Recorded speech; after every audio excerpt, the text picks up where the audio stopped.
Alright, let's jump straight in. Number 1. Your reflection gets weird. Ever stare in the mirror too long and suddenly feel like the face looking back isn't quite yours? Like something's off. The eyes seem too deep.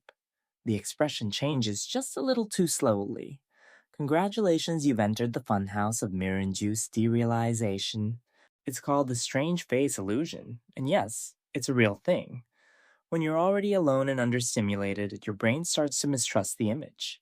It might distort it, morph it, or make you feel like it's watching you not being you.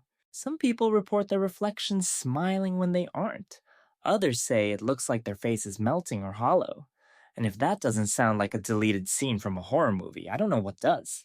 So next time, you lock eyes with your own reflection and feel a shiver crawl down your spine. Just remember, it's not ghosts. It's your brain trying to make sense of the void and accidentally inventing a demon roommate. Number 2, the fake phone vibration. You're lying on the couch, phone in hand. Silence. Then suddenly you swear your leg vibrated. The phone buzzed. Maybe it's a message, a call. Your long lost soulmate. Nope, nothing.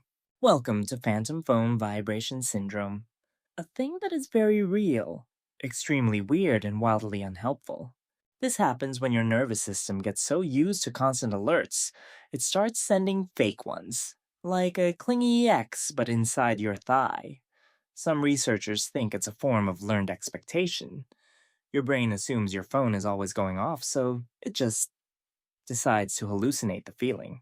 So, yeah, you didn't miss a text. Your leg just gaslit you, again. Number 3, talking to yourself.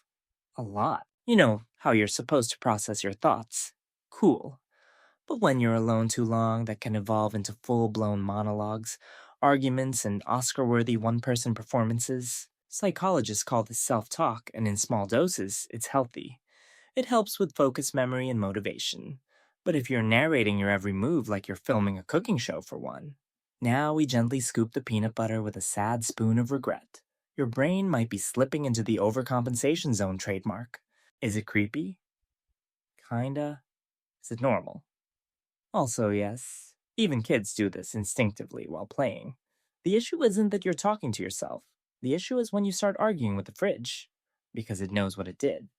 But hey, at least someone in your house is talking to you, even if it's you responding to you in your own voice. Number 4, time distortion. You ever blink at 2 p.m., and suddenly it's 9:47 p.m., and you're still in the same sweatpants surrounded by snack carnage and existential dread. Congratulations, you've just experienced one of the creepiest solo phenomena, time warping. When you're isolated, your brain kind of gives up on keeping track of time. Normally interacting with people, commuting, or even hearing other people in the background acts like natural timestamps for your day. But when those are gone, it's just you, the void, and a clock that's either frozen or on fast forward, depending on your mental stability and how many cheese sticks you've consumed. So, yeah, being alone too long doesn't just mess with your emotions, it screws with your sense of reality. Time becomes less of a ticking clock and more of a Salvador Dali painting. Melty confusing and a little bit haunting. Number 5, random crying for no reason. You're fine. Everything's fine. You're eating toast and watching hamster videos on YouTube. And then, bam, tears. Why, no idea. You were literally laughing 6 seconds ago. This, my friends, is the emotional ambush that comes from prolonged aloneness.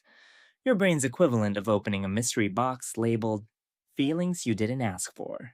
See, social interaction helps regulate your emotions. When you talk to people, your brain gets a nice cocktail of chemicals: dopamine, oxytocin, serotonin that stabilize your mood. But when you're alone too long, the supply chain breaks down. Suddenly your brain is like, oh cool, we're low on serotonin. Hear of an inexplicable wave of grief about that time. You dropped a sandwich in 2013.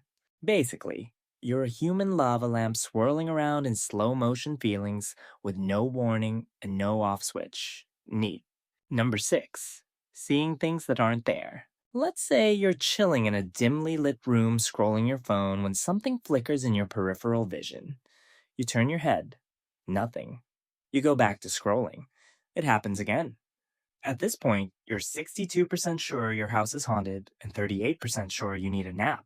When you're isolated long enough, your sensory input drops. Your brain hates that. So, it starts freelancing. It fills in the blanks with movement shadows, flashes things that technically aren't there, but kinda are. They're called hypnagogic hallucinations, if you're near sleep, or illusory visual phenomena if you want to sound fancy while freaking out. Fun fact, people isolated in dark, quiet places like cave explorers or solo sailors often report seeing glowing orbs figures in the corner, or even full blown people. It's not ghosts, it's your brain doing improv with zero budget. Moral of the story, you're not haunted. You're just understimulated and oversensitive to flickering pixels and coat piles. But hey, at least your imagination's still got it. Number 7. Hyper awareness of tiny noises. Suddenly, every faucet drip sounds like a crime scene. The fridge hum is a villain plotting. Your own breathing suspiciously loud. And what was that creak from upstairs at 3:47 a.m.? Ghost burglar? Phantom raccoon unclear? When we're isolated, our brain shifts into enhanced survival mode. That means your threat detection goes up way up. So every minor sound becomes a potential event. A sneeze 2 houses down. Definitely a zombie outbreak. Whined against the window demon. So yeah, isolation can crank your auditory system to 11. And then let your imagination color in the panic. The science is normal. The experience full body horror film starring you. Number 8. The sudden onset of phantom company. You know that sensation when you swear someone's in the room with you. No one's there, but you feel watched, or followed, or like someone just left the room a second before you entered. This is what psychologists call a felt presence. It's creepy, confusing, and weirdly common, especially when you're isolated for too long. This ghost buddy phenomenon has been reported by everyone from Arctic explorers to solo sailors to overcaffeinated college students doing all nighters. The common factor, long stretches of alone time often mixed with sleep deprivation, stress, or boredom. So, if you've ever been alone in your apartment and said hello into an empty hallway, just know you're not crazy. You're just experiencing the human brain trying really hard to invent a friend. Spoiler! That imaginary friend might be polite, but they still won't do your dishes. That's a wrap for today. More videos like this coming soon. So, hit that follow button.